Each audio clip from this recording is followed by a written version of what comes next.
Hello guys, इस video में मैं बात करने वाला हूँ संगति के बारे में कि हमें अच्छी संगति करना चाहिए।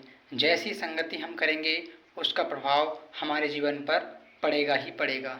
यदि हम अच्छे लोगों के साथ रहेंगे तो हमारे भी विचार अच्छे होंगे, हमारे व्यवहार अच्छे होंगे और हमारी जो दैनिक दिनचर्या होगी वो अच्छी होगी, उनके जैसे हम होंगे। इसलिए ध्यान रहे, ये आवश्यक नहीं है कि हर व्यक्ति के पास अच्छी अच्छी चीज़ें हो, कि हर अच्छे व्यक्ति के पास कुछ ना कुछ कमजोरियाँ भी होती है, कुछ कमियाँ भी होती है, कुछ बुरी आदतें भी होती है। तो उन बुरी आदतों को छोड़ना है और जो अच्छी आदतें हैं उनको अपनाना है। अच्छी आदतें ऐसी होती है जिससे किसी का नुकसान नहीं होता, किसी का भी नुकसान नहीं होता, आपका भी नुकसान नहीं होता और किसी और का भी कोई नुकसान नहीं होता, और उस आदत को हर व्यक्ति अपना सकता है। लेकिन एक चीज़ ये भी है कि हर व्यक्ति की कुछ कमजोरियां होती है और कुछ स्ट्रेंथ होती है, और हर व्यक्ति की आदतें भी कुछ अलग अलग किस्म की होती है, क्योंकि हर व्यक्ति का ब्रेन एक यूनिक ब्रेन होता है। जो बॉडी है वो एक यूनिक बॉडी होती है, उसकी आवश्यकताएं यूनिक अलग अलग होती है, क्योंकि हर व्यक्ति का खाना अलग अलग होता है। एक व्यक्ति का खाना दूसरे व्यक्ति के लिए पॉइजन हो सकता है, ऐसे किसी दूसरे व्यक्ति की आदतें एक दूसरे व्यक्ति की आदत के हिसाब से वो ठीक नहीं हो सकती।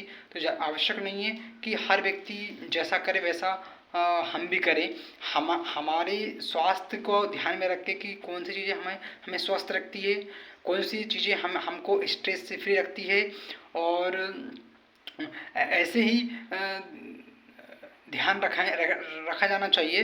पर एक चीज़ का ध्यान रखें कि किसी और का नुकसान ना पहुँचे। बस यही एक अच्छी चीज़ है जिससे हम पहचान सकते हैं कि ये सही है और ये गलत है, क्योंकि जो गलत चीज़ें होगी उससे कहीं ना कहीं आपका नुकसान तो नहीं होगा परंतु समाज का नुकसान हो सकता है, तो वो चीज़ अच्छी नहीं होगी। बाकी अगर यदि मान लीजिए कि आप ज़्यादा सोते हो तो ये बुरी चीज़ भी हो सकती है और अच्छी भी हो सकती है, वो ये पर्सन टू पर्सन डिपेंड करती है ना। पर अधिक सोने से किसी और व्यक्ति का कोई नुकसान नहीं हो रहा, तो मतलब कि ये आपके लिए अच्छी हो सकती है। अगर यदि आपको सोने की आवश्यकता है, आपको आराम की आवश्यकता है, आपकी बॉडी को सोने की नीड अधिक होती है जिससे आपका स्वास्थ्य अच्छा रहता है, तो वो आदत आपके लिए अच्छी है, परंतु किसी और के लिए वो अच्छी नहीं भी हो सकती है। परंतु एक्चुअल में देखा जाए तो ये अच्छी आदत है। क्यों है? क्योंकि समाज का इसमें कोई अहित नहीं हो रहा है, कोई नुकसान नहीं हो रहा है, इसलिए ये आदतें अच्छी है। तो मैं इस वीडियो में सिर्फ यही बताना चाहता हूँ कि अच्छी चीज़ को हम पहचानें कैसे, क्योंकि हमें पता ही नहीं चलता कि ज़्यादा सोना अच्छी बात है कि नहीं है।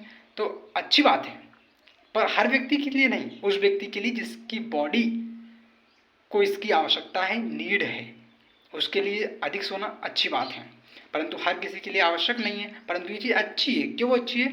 क्योंकि इससे किसी और का कोई नुकसान नहीं हो रहा, समाज का कोई नुकसान नहीं हो रहा, इसलिए आप इसको एडॉप्ट कर सकते हैं। परंतु कोई व्यक्ति ऐसा है जिसको अधिक सोने की आवश्यकता नहीं है, वो पूर्ण स्वस्थ है और अधिक समय तक वो जाग कर काम कर सकता है, तो उसके लिए सोना अच्छी बात नहीं है। अगर एक व्यक्ति ऐसा है जो अधिक सोता है तो उसको मोटापा बढ़ता है, तो उसके लिए सोने की आदत अच्छी नहीं है। पर एक व्यक्ति पतला दुबला है और उसको सोने की आवश्यकता है तो उसके लिए आदत अच्छी होगी, है ना। तो यहाँ से आप समझ सकते हैं कि अगर यदि आपका स्वास्थ्य अच्छा रह रहा है किसी आदत से, और कोई कहे कि ये आदत अच्छी नहीं है, तो वो अच्छी आदत है, क्योंकि आपका स्वास्थ्य को वो हेल्पफुल कर रहा है, आपका शारीरिक स्वास्थ्य और मानसिक स्वास्थ्य अच्छा हो रहा है, तो वो आदत अच्छी है, क्योंकि समाज का कोई नुकसान नहीं हो रहा है। ठीक है, धन्यवाद।